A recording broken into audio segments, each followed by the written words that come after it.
খবর শুনলে আপনি কি চমকে উঠবেন? টি-20তে চলতি বছরে ছক্কা মারার তালিকায় বাংলাদেশ আছে দ্বিতীয় অবস্থানে। টাইগারদের উপরে আছে কেবল পাকিস্তান, ভারত, অস্ট্রেলিয়া, এমনকি টি-20র ফেরিওয়ালা ক্যারিবিয়ানরাও নেই টাইগারদের ধারে কাছে।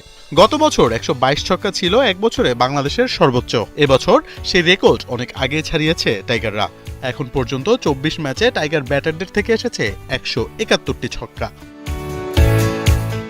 প্রথম স্থানে থাকা পাকিস্তান বাংলাদেশের চেয়ে ১৯টি ছক্কা বেশি মেরে ১৯০ ছক্কা নিয়ে আছে সবার উপরে।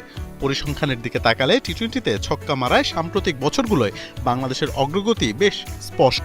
ক্রিকেটের শর্টার ফরম্যাটে বাংলাদেশ এত বছর খেললেও এক বছরে ১০০ ছক্কার সীমা ছোঁয়া গেছে মাত্র দুবার, তা হলো গত বছর আর চলতি বছর। কিন্তু এখন প্রশ্ন হচ্ছে, ১০০র কোটাকে কি ২০০তে নেওয়া যাবে? অক্টোবরের শেষে ক্যারিবিয়ানদের বিপক্ষে টি-20 সিরিজ কিছুটা হলেও আশা জাগাচ্ছে। আফগানদের বিপক্ষে ছক্কার ফুলঝুরি দেখিয়েছে টাইগার ব্যাটাররা। রশিদ নবীদের ধবধোলাইয়ের পথে শেষ ম্যাচে 10টি ছক্কা মেরেছে বাংলাদেশ। এর আগে দ্বিতীয় ম্যাচেও মেরেছিল 10টি।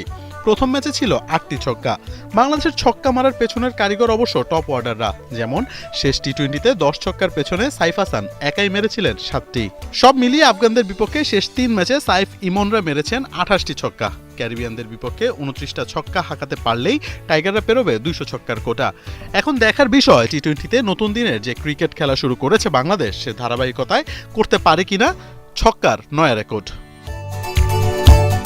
মোহাম্মদ আদনান, ৭১।